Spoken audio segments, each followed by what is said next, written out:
allow us to balance and integrate our work and our life. Wakanda, where we are safe from harassment. Wakanda is a place where our relationships fulfill us, but they don't define us. Wakanda is a place where there is full pay equity. That's the place we want to be. Am I right? And, of course, we are the protectors of the universe, all while wearing a red ball gown, doing the darn thing, okay? Baby, when that child was whooping everybody in that red ball gown, it took me out. That was the thing that took me out. But I am very, very, very pleased to be here today to kick this off. But I am actually going to introduce our host sponsor for this session. Enough is not enough. Yes, we can close the pay gap. Let me introduce you to our host, Tracey Patterson, who is Managing Director of Operations for Accenture. Tracey is a Managing Director, as I said, at Accenture, leading large-scale technology, business process, outsourcing, and human resources. All these initiatives are for clients. Overseeing an international team of 1,000 people, Tracey leads Accenture's North America and European HR service offerings, spearheading digitization efforts including artificial intelligence, mobile capabilities, and predictive analytics services.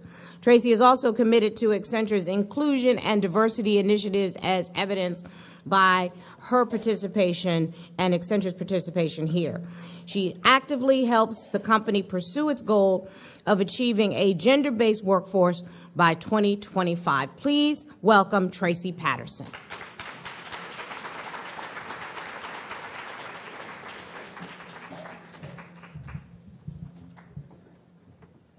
Thanks so much, Star, for that warm welcome. On behalf of Accenture, I am delighted to welcome you to our Enough is Not Enough panel. Yes, we can get to gender pay equity. Today's panel discussion is really going to focus on two things. The first is really, what can we do to advance more women in the workplace? And two, what are some really practical solutions for helping us close the pay gap? And I'm really excited. So many of you may have seen, today is International Women's Day, so happy International Women's Day to everybody. And Accenture has recently released research that really culminates with factors that help us make a workplace culture of equality possible. So as we're talking through the discussion today, I'll be happy to share some of that really profound information that we have. So let's get started. Back over to you, Star. Your official seat as a panelist, and then allow me to introduce the other two brilliant ladies who will be joining us. Let me start with the lawyer on the panel other than me, and that would be Theo Lee, a partner at Littler Mendelson PC. Theo, welcome. She is a senior partner and trial lawyer in the San Francisco and Walnut Creek offices of Littler Mendelson, the world's largest firm exclusively devoted to representing management in employment and labor law matters. A AAA certified arbitrator and mediator, Ms. Lee is also an award-winning vintner and the owner of Theopolis Vineyards. She should have brought some wine here for us today. Hello. Welcome. Wine in my suitcase. Hello. Welcome, Theo. We're glad to have you. And our final panelist is Teresa C. Younger, the president and CEO of the Ms. Foundation for Women. Come on up, Teresa. Thank you. She has served as president and CEO of the Ms. Foundation for Women, the oldest women's foundation in the United States since 2014. Under Teresa's leadership, the foundation launched My Feminist Miss. Teresa, you have to say it for me. My feminism is. My feminism is. Hashtag My Feminism is. A multimedia campaign sparking a national conversation on feminism. Funded a groundbreaking report on the sexual abuse to the prison pipeline. Joined leading women's foundations at the White House to announce a $100 million funding commitment to create pathways to economic opportunity for low-income women and girls, and led a campaign to hold the NFL accountable for violence against women. Teresa, don't play.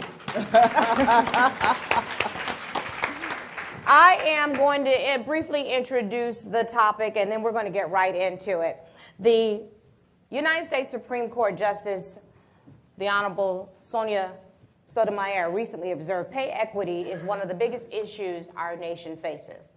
Whether because of the legal landscape focused on new pay equity regulations and lawsuits, for cultural reasons, focused on the hashtag #MeToo movement and the media's celebrities and politicians' responses, focused on, or to achieve a business advantage, affirmatively embracing pay equity can help employee recruiting and retention as well as customer relationships.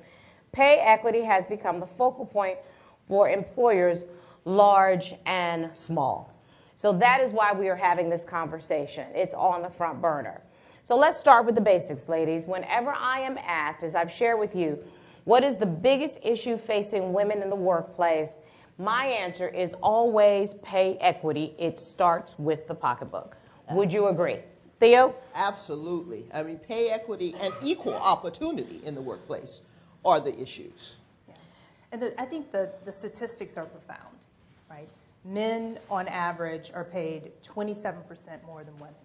And when you look at African-American women in general, it's even more dire, right? For every dollar that a man makes, a woman of color makes 63 cents. And so without real practical solutions around solving for the problem, you know, particularly leaning into that Accenture research, it's going to take us 217 years at the current pace to reach pay equity. Black don't crack, but that's too long, That's baby. way too long. I agree. Way too long. 200 years is way long. Way too long. Teresa, is it the #1 issue? It is the #1 issue. It's the #1 issue for more reasons than just the pocketbook. This is about how we look at and value people. We place value in dollars. We're a capitalist society. And so when we do not pay women equitably, and particularly women of color, so we've got the number for black women around 64 cents. The number for Latina and Hispanic women is 53 cents.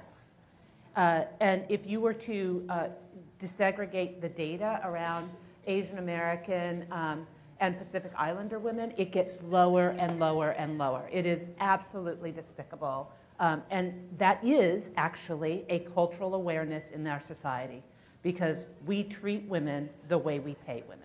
100%. Theo, I want to frame the conversation by us talking about the same thing. Will you define pay equity for us? Give us an overview, counselor. Well, it's simple. It's where women and men, regardless of ethnicity or race, are paid the same for equal work. It's simple. I mean, everyone can agree that that should be the way it is. And we've had laws on the books for years, and we still have a problem. So we got to talk about systemic changes in order to address this issue.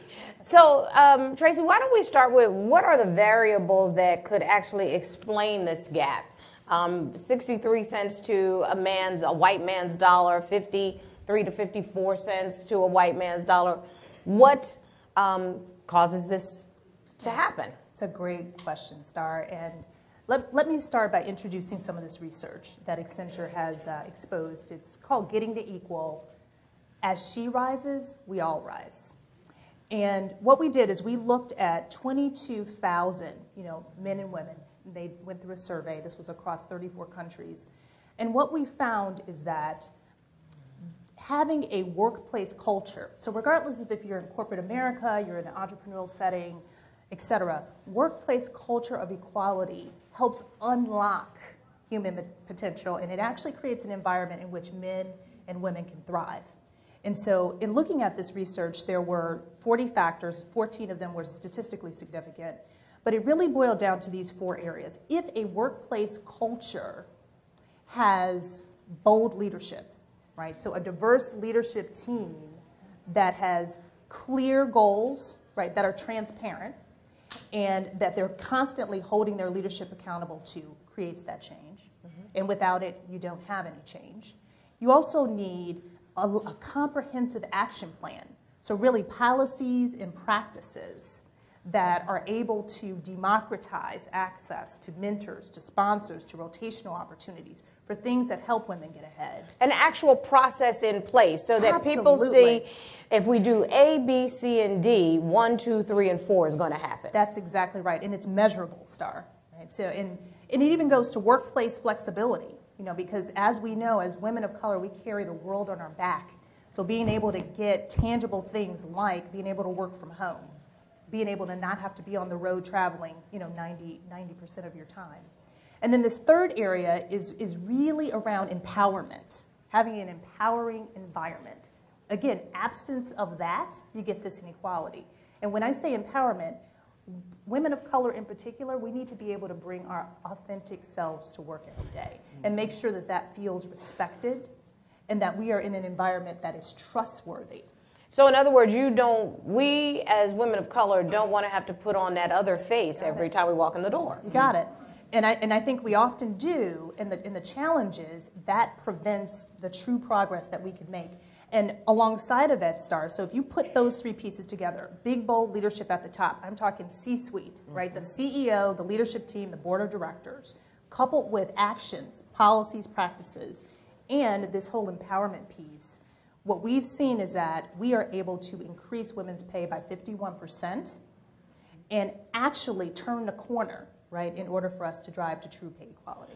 What it sounds like, Teresa, that Tracey's saying is when people see you actually put these policies and practices in place, they become more comfortable with it. And that's the big change. Do you see any additional variables? I think those are all absolute variables, and I think what we have to understand also, though, is that many women of color are not working in spaces where that happens, and yet they have to be able to have the supports they need. So we need additional supports. You need that kind of an environment. You need those kinds of opportunities, absolutely. But we also, in those places where that doesn't happen, we need to break down what some of the laws are. The idea of being able to have open and honest conversation about salaries, the idea of us as women not being embarrassed by our salary, which some of us are. Some of us, we get asked how much we make, and if we think it's too much or more than the other person, then we talk it down. Mm-hmm. And if we think it's not enough,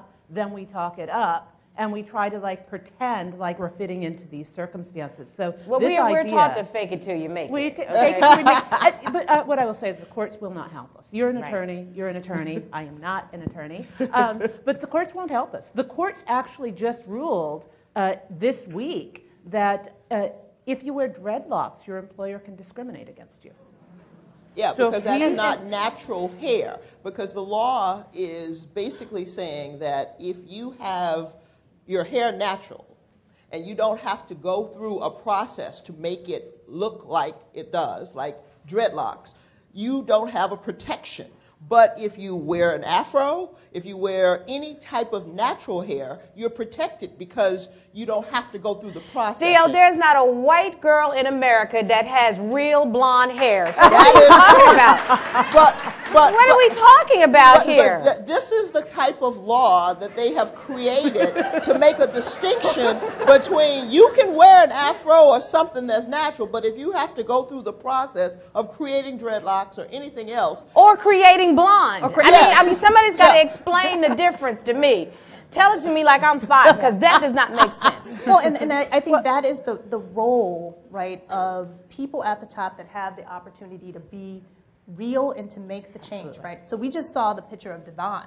Devon had natural hair, right, and she's thriving as an executive in our technology business. We need to just show up with who we are, right? It's not about our hair, it's not about our clothes, it's about the skills we're bringing. These numbers that we hear, 60 some odd cents on the dollar, 50 some odd cents on the dollar, are they influenced, you know, if I'm going to play devil's advocate, are they influenced by choices that are also made by women? I'll start with you, Tracey. Oh, that's interesting.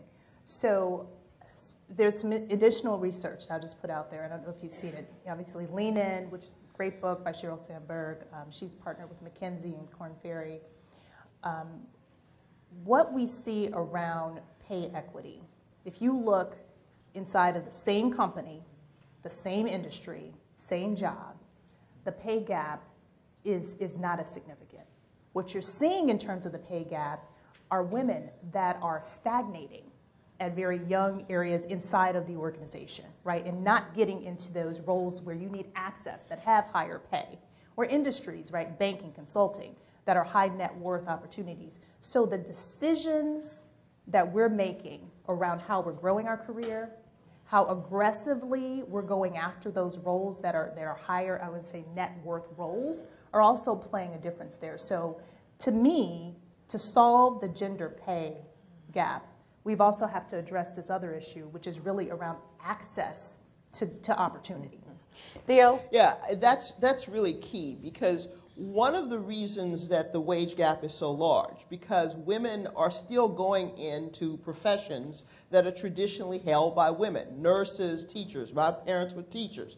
And unfortunately, as you indicated, we don't pay our teachers and nurses what we pay our engineers. So in order to create pay equity, we need to do more to recruit and diversify corporate America. And in order to do that, we need to accept folks with dreadlocks, and we need to accept folks who don't look like the white blonde women. And a lot of the clients that I work with have actually pledged to try to change the dynamics, to bring in, and transparency is key to overcoming this gap. Because when people know what they're making compared to those who are doing similar jobs, and they know why they are making what they're making, they can do something about it. But we have to keep in mind, I mean, we just have to keep in mind that in this country we do place a greater value on men. We deal with assumptions that are not accurate. There are unconscious biases in hiring practices. And when men have gone into teaching, nursing, and when women started going into technology, men started getting paid more than women and rising faster into the ranks of leadership in those spaces. And when women started going into technology, base salaries started coming down. Teresa, one of the reasons why I have found is that there's not a widespread acknowledgement that women are leading households in far larger numbers than what tradition has said. And especially when it comes to African American women, we lead our households at 60%. That is where our number is. Correct. Well, you know, the reality is, I use this example when I'm talking with college students.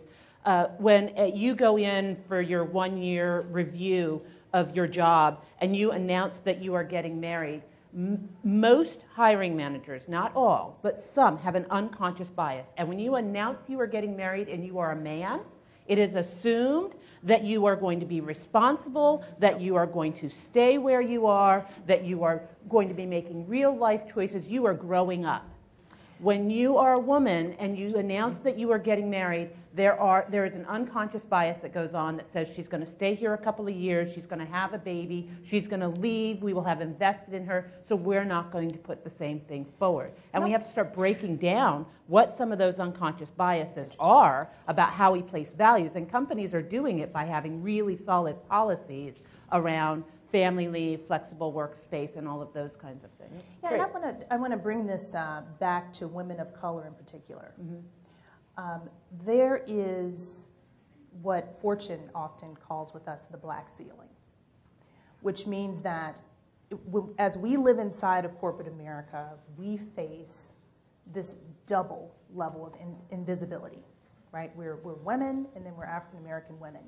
And so often, Star, I think that it gets lost that some programming that is done for all women, that we may need something else, right, in terms of helping us solve for the true problems that we have. So this one is this level of invisibility of African American women, because at the end of the day, ladies, we have to work harder, we have to work smarter, and we have to fight to be more visible in order to get recognized and in order to advance. So as we look at trying to solve for the problem, we really need to understand what are the programs. Like, it's great that we have a women's program, but what are we doing for diverse women? How are we aligning them with sponsors? Interestingly enough, Accenture, for example, over the last 6 years have taken diverse women and put them into rotational programs to advance them into P&L roles. Because as we talk about the pay gap, you know, as much as it's wonderful to be in service positions or to be doing project management, et cetera, The real money and wealth is with line positions, right, where you have P&L responsibilities. And so this program was specifically meant to get women to in-demand skills, get them to opportunities that allow them to lead clients, to lead geographies, right, to manage big portions of the business. And over the last 6 years, 80% of those women have then gone on to very advanced C-suite and executive VP positions and had an expansion of their work. So I think it's got to, you know, this recognizing that there's a layer underneath the programming in order to be effective for women of color is important. Theo, I know there's debate over these numbers, and we've been sort of banding them about. Keep us honest. Tell us where the numbers come from and how we can actually trust that these are the accurate numbers. Well, the census is one source of the numbers. Then you have the Labor Bureau, but you also have to look behind the numbers. I'm not sure that we're actually comparing apples to apples a lot of times, because full-time work is considered 35 hours. And some folks may work 35 hours, some people may work 40 or 50 hours, and of course if they're working 50 hours, they're of course making more money than the person that's making 35. So one of the things that we are advocating with our clients is basically to compare the same job with the same level of skill and qualifications. And then when you do that comparison, you see a smaller wage gap. But the statistics that are out there demonstrate that you're comparing a teacher to a male engineer or vice versa, and those are not equal pay. But we need to value educators, we need to value nurses, and we need to educate.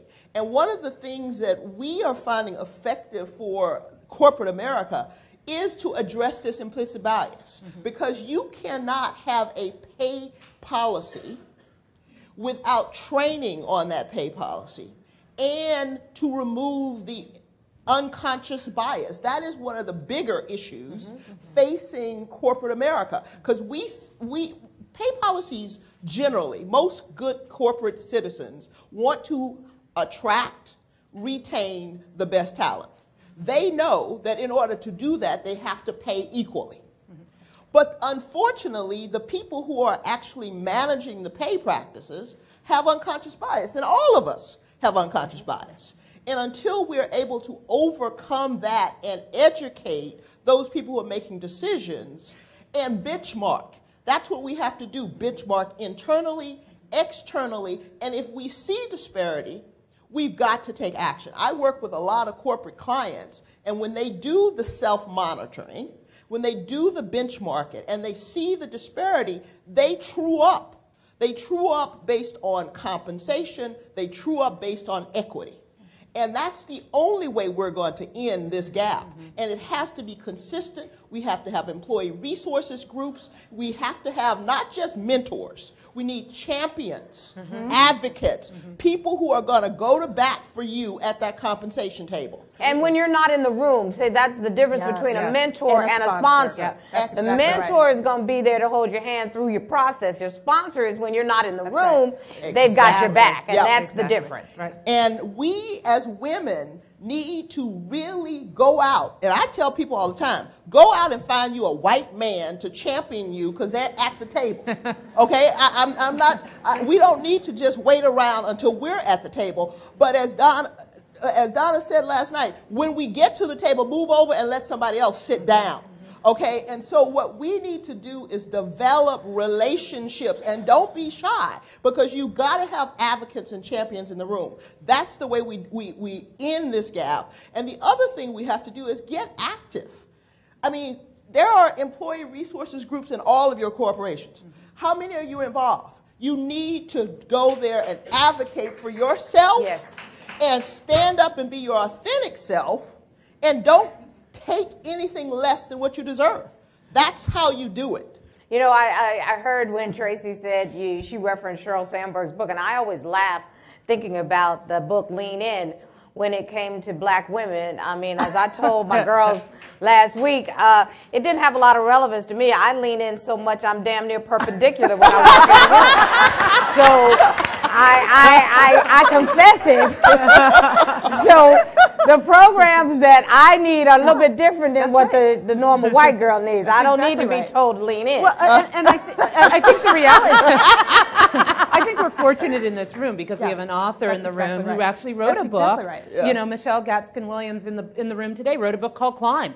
Because guess what? It's not about leaning in. It is about climbing the stairs one step at a time. And there is a different way that black women and women of color are going about getting And this I'm work so done. grateful for Michelle's book, and I'm so grateful that we all got it. Yeah. Thank you very much. We have to give love where we're supposed to give love.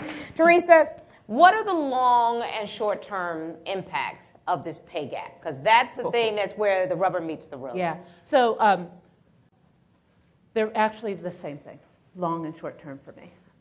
So in the long and short term, when we are as a community, because women are part of a community, do not have equal pay, and we have to deal with this pay gap, it means at the end of the day we are putting less money into savings.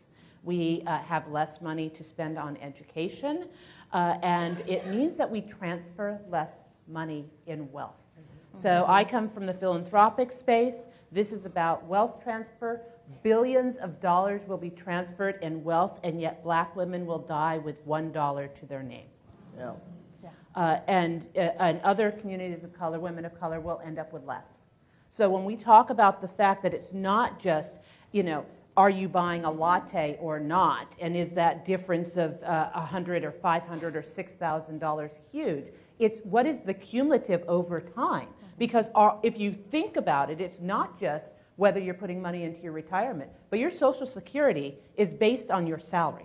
Yes, it is. And if you are not making sure that your salary in your current job is appropriate, then when you negotiate your next job, they will ask you your salary. And if you're already behind, you will stay behind. Well, and there are many laws. There's lots. So get active, because there are some laws on the books that are getting moved that will require that your employer cannot ask you your And last that is salary. the trend, Yeah. because I'm in California. California, New York, Delaware, Oregon, Maryland, Massachusetts, they have all passed legislation over the last few years that you as an employer cannot ask That's exactly right. about salary, because that is one of the reasons that we have the disparity. Yep. Because women, and I'll tell you this, you got to negotiate. You have to. You have to negotiate. And I hate to say this, Go high. but white men negotiate higher raises. Higher raises. And Coming in the door. they will say, no, I deserve more. We have to negotiate in the beginning, every review, and say, I deserve more. And this legislation that has passed, and every state almost is looking at that right now, is prohibiting inquiry on your salary. And you cannot base hiring decisions or salary decisions on past salary. Because if you do, then you're perpetuating this gap. Yeah, and I think that's important. So for all of us, right, as leaders in the room, we need to use these laws inside of our company, impact the change, right? So on the intake process, the recruiters, the hiring managers, the leaders, they should not be asking those questions, right? And so if you can get in there, really educate, and then help to make the change so that you can democratize access to level the playing field coming in the door, then we rise, right? The other interesting thing, I think there's a longer term impact to this as well in the C-suite. So I'm not sure how many of you saw that the Fortune Most Powerful Women article. Now with Ursula Burns, stepping down from Xerox, there was one African-American woman on the list. Right? Anne Marie Campbell is number 16. She's the senior vice president at Home Depot. But one woman on the list in decades, right, having decades of progress that we could have made, this pay gap is also impacting our ability to move up, right? And so regardless of how we look at it, having women at the top matters. When you look up, right, 1 level, 3 levels, we must see a diverse representation, because those are the women that are going to lean back, help, be in the room, right? As much as I agree, white men need to be in the room, but I want more black women in the room, right? Mentoring, guiding, sponsoring, speaking up when we're not there. And so long term, we lose the ability to impact the change that we're seeing at the C-suite. I am president of a NASDAQ publicly traded company, and the ability to sit on that, the privilege of sitting on the board and being in the leadership is the difference between having women a part of the board and negotiating the salaries. As an insider, I'm not allowed to be on the compensation committee, but I'm allowed to vote on what that compensation is. That's right. You don't know what you don't know when you've never sat in that room. Right. I'm with you, Star. That's right. Well, you have to know, you know, one of the things we have to do is educate ourselves. Yep. If you do not know what the salaries are, and because your company is closed and it's not transparent, you better start looking it up. It's all online. You can find information pretty quickly about what those scales are going to look like, and always aim high. And I'd give everyone a practical tool. So Gartner Analytics. So there's a tool called Talent Neuron. You can Google it. It literally, you can put in the state, the skill, the position that you're looking for. It will give you the salary range. Right, so you can put yourself at a competitive advantage going into the door. Give the site one more time. So it's Gartner Analytics, the Talent Neuron tool, and it's available. You just get yourself a license, and that gives you your own empowerment to go in and make a difference right inside of your same region, your company, et cetera. And you can also see what other competitors are paying. I just want to also remind you that anytime we are about to sell our house, buy a house, rent a house, the first thing you do is you do comparisons. That's exactly right. That's how we do. As a matter of fact, when I buy stuff on Amazon, first thing I do is comparisons. So when it comes to our own salary, that's the very least we can do is some comparisons. I know I want to get out to the audience, but I really want to make sure, Theo, that we understand what the laws are presently and where we need to move to. The first bill that President Obama signed into law was the Lilly Ledbetter Fair Pay Act of 2009. It made me so proud, literally within the first 10 days of him going into office. What did it do and what didn't it do? Well, what it did is basically extended the statute of limitation. It adopted, through legislation, the paycheck evaluation. So basically, every time you get a paycheck, the statute of limitation is continuing to run. So even though the actual discriminatory act or pay practice may have occurred 10 years ago, you can now sue within the statute of limitation if you got a paycheck 2 weeks ago or a year ago. So it really didn't do much, even though it was enacted to try to create pay equity. It still has a 2-year statute of limitation on damages, and there's still a need for the Paycheck Fairness Act, which is what has been put through Congress for ever since 2009. So help me to understand, we're a nation of laws. Where is the Paycheck Fairness Act? Where is it presently? And what needs to happen for it to be put into place? Well, you got to have an act in Congress, okay? That's number one. And a non-asshole president probably would be good. So right now, it's sitting dormant.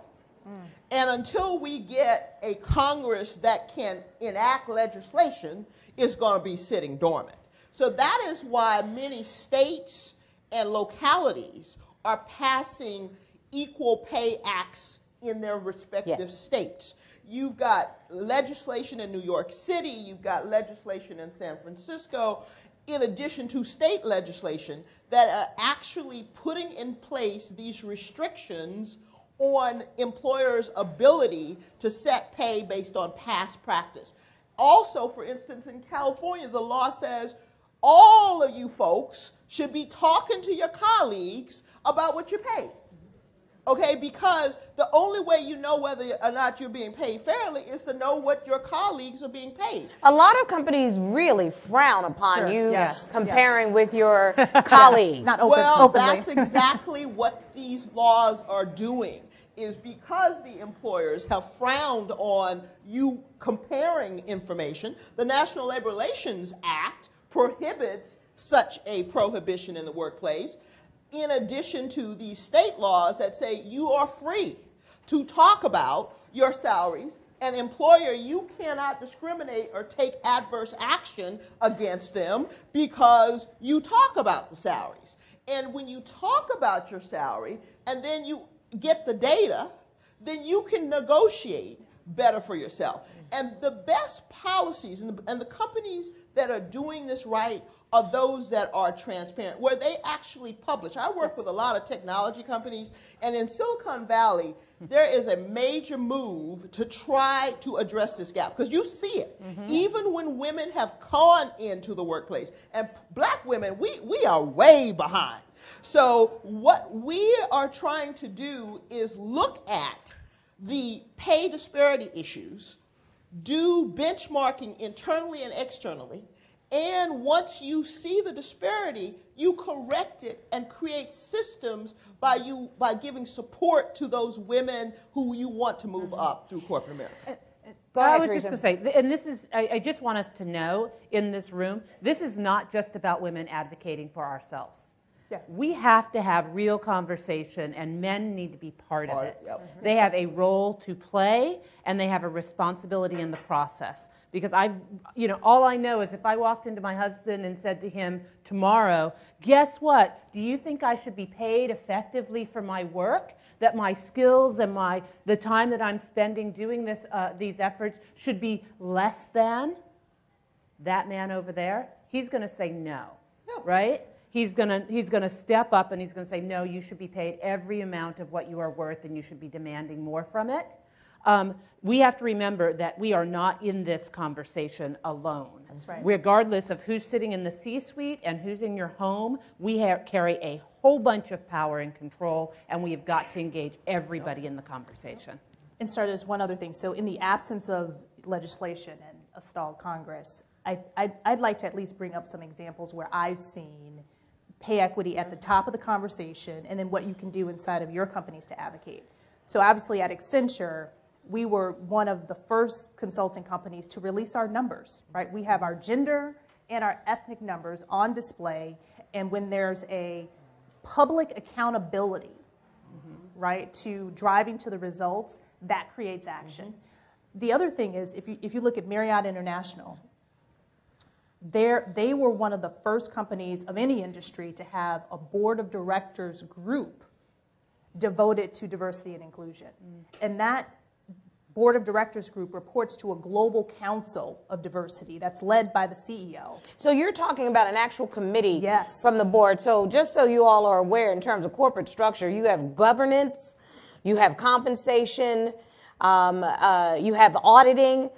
If they've made diversity and inclusion at that committee level, then that means they're committed to it. Exactly. And so when you have companies like Marriott, right, really going that extra step, not only do they have visible accountability, but they have a diversity scorecard, a diversity excellence scorecard, right, that can be used to track progress, because it's really about trending over time, really looking to see if you make progress, right? And then you have another company that I just wanted to quickly highlight, Genentech. Diversity is part of their core mission statement, right? Diversity drives innovation. And then what the results that you're seeing on the back end of all of that is that 50% of their employees are women, 43% are in executive level positions, and then their board of directors has 40% diversity in women. So, I mean, they put their money where the mouth is. They put their money where their mouth is, and as members of corporate America and entrepreneurial settings, we can do the same in absence of legislation. I want to open it up to the audience really quickly for a few questions. Let me start, Pam? Pam's going to help coordinate this. She's going to be Vanna Black for us. Vanna Black. Vanna Black. Good morning. First of all, I'm so honored and happy to be here among all of you women of power. Attorney Theodora Lee, you mentioned the importance of negotiating, and I just wanted to share a personal story because I, a few years back, was a little discouraged by that. I understand that we need to negotiate more, so I attempted that. I was offered a role, and once I negotiated, it was actually a negative reflection, and I was passed over for the role because I was told that there are so many other people that are hungry and ready to take this role right now, and it looked as though I was not, I guess, by attempting to negotiate. So I'm just curious as to your thoughts on a situation like that. And mind you, the hiring manager was a woman of color. Well, you know, goes sometimes through we are not our Thank you. own best friends. You know, and All skin folk ain't kin folk. yeah, exactly. And so she may have been intimidated by your ability to negotiate because she probably got there and took a salary less than what she was able to get. So that's one way. But you have to understand, you got to bring your authentic self. And it should not be a negative that you stand up and speak for yourself. That's right. But see, as black women, I'm a strong black woman. And yeah, we get looked at differently. And I'm aggressive and assertive and all those bad things. But it's okay. That opportunity may not have been the best for you. And that may have been God saying you deserve better. Yes. Yeah. So I would still negotiate. Yeah. Yes. You know, I will tell you, I had a young woman that I had worked with for years who was a mentee of mine, years and years. I mean, I was all about getting her moving up in her career and being able to negotiate. She applied for a job in my company and came in to negotiate. Good. And she was not stepping down. I love it. I love it. Pam? Hi, good morning. I wanted to just kind of bring up an issue that I know that I've run into on more than one occasion in my career, and that is if you have a manager who is threatened by your trajectory, for when you do get visibility and others are aware of your talents and they're offering opportunities that they've wanted. So I've literally had 2 situations in my career where my manager blocked me because it was an opportunity that she wanted. And then even recently where they've been wanting to make some inroads of their own and they couldn't, and they see that you're making it. And so you're in a situation where you have to manage your current situation while also trying to create a path forward. And it's difficult. And I would really like for someone to kind of speak to that because like I said, I've run into it twice. Tracy? So thank you for that question. So there's one practice that I'd love to share, which is you need your own personal board of directors, okay? And when I say that, each person occupies a unique seat. And so you need somebody on that board of director who is 3 levels above you that is coaching, sponsoring, looking out for you. Right? You need some peer advocates. You need some people external, right, to the organization. Because what you should do is draw in on that personal board of directors when you're encountering situations like that. Because trust that as you look around the room, there are people that want to help you, right? But if you're not actively grooming and growing that relationship over time so that when you need to draw upon it, right, it's there, that's the key piece. So I would really encourage you to kind of build that out. And trust me, it can be a myriad of people, right? African-American women, Caucasian men, people in the C-suite, right? People in executive VP roles, because that is the collective group that can help you in that situation. And you also want to make sure that at least 1 or 2 members of that board of directors is someone that is not in competition with you, secure in their own position, and will give you the straight skinny. That's right. Your positives and your negatives. Because sometimes we have sycophants around us, people who just tell us what we want to hear, and that is not advantageous to our trajectory. Go ahead, Pam. Hi, I'm Charlene, editor of Wealthy Women Daily. I wanted to know, well, you've discussed pay parity and how it will increase net income. Will it also increase net worth? I've been wondering, especially with the Black women, we go into these roles, we increase our income, but are we able to close the wealth gap by doing the same practices discussed in gaining pay parity? Well, I am a big believer in building wealth. And one of the things that you raise a very good point, having a higher salary and being paid more is not building wealth. That's right. Right. You need to build wealth. If you're getting paid more, save as much every time you get an increase. Save that, because you've been living off of that lower salary. So take that money and invest in real estate, invest in stocks, build your wealth so that you can generate it for your family and your community. And I'm a big philanthropist, so you need to also give back to your community. So there are two different things, and I'm not a financial analyst, but I think you got to look at them differently, take the opportunity for pay equity and pay and transfer it to wealth.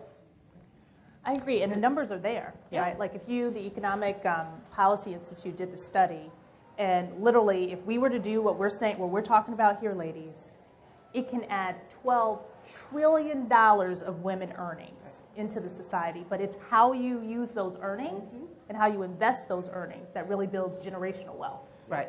Pam, we're going to This take is one going to more. be the last one. Okay. Yeah. Oh, thank you for coming today and giving the great advice. So I had a question on how to frame the conversation when we go into our next opportunity, whether it's a promotion or our next job, because I feel, you know, kind of like intimidated or scared or not. Like, how do we frame it? Like, what do I say when I sit down? I did the data research on the web because the company maybe is not transparent about the salary ranges. So, like, what skills do we take into that meeting when we sit down that, you know, like you say, other people, men do? What do we need? How do we frame it? Where do we start? Teresa, I'm going to have you take that. Yeah, so I'm a big believer in honesty being the best place to start the conversation. And so my three things that I always say is, can we have a conversation? Are you prepared to be honest? And here's what I'm looking to do. So those three get me into almost every conversation, right? I believe that the value of my work is not being seen. I'd like to have, I need to have, and I think I am owed to have an increase in my salary of X, Y, or Z. And this is where and what I'm hoping to do within this company. And so that's where I start every conversation, and that's where I encourage my team to start every conversation. Because can we have the conversation will at least open the doors to whether they will be able to hear you. And that's pretty key. Because if they cannot hear you, you can say whatever you want and you can advocate however you'd like, but they are not going to be in that frame of space. Do not have those conversations at your typical weekly meeting, monthly meeting, whatever. Set up a separate time for that conversation to happen, because that means it is an important conversation. And make it no more than 30 minutes long. I also use one tactic. I redo my resume on a regular basis. You put the job that you're doing on the right-hand side, and you put your key achievements on the left-hand side. And when you are going in for a job, to be able to show the company what value you bring to the company is probably your greatest asset. So what you've accomplished, how you've grown your team, how you brought more money to the bottom line, those are the things that employers are absolutely impressed with. Because they know they're making money, that means they're going to look good in front of their bosses. That's right. So redo your resume on a regular basis. I apologize for us not being able to take more questions. I see Mr. Graves walked in, so I know that's my cue. However, I would like to ask my panelists in closing just the top piece of advice they would give to begin reshaping individual organizations in this specific area of pay equity. If I could just get a closing from each one of you, I'd appreciate it. And Thea, why don't you start from a legal perspective? I think you need to advocate, educate, and encourage transparency in the workplace. Go to HR and have the conversation. My piece of advice is to be part of the solution.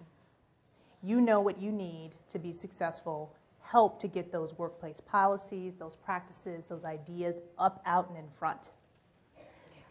Teresa? Yeah, I guess I would say I agree with both of those. You've got a voice, use it in every aspect of what you are doing. Show up and be present and be seen. And if you are not seen, wear something bright enough that you get seen. because there is a very real mechanism to people knowing you are there. And if you are going to stand against the wall, nobody will see you. So use your voice, make sure you are active, and guess what? Do one thing.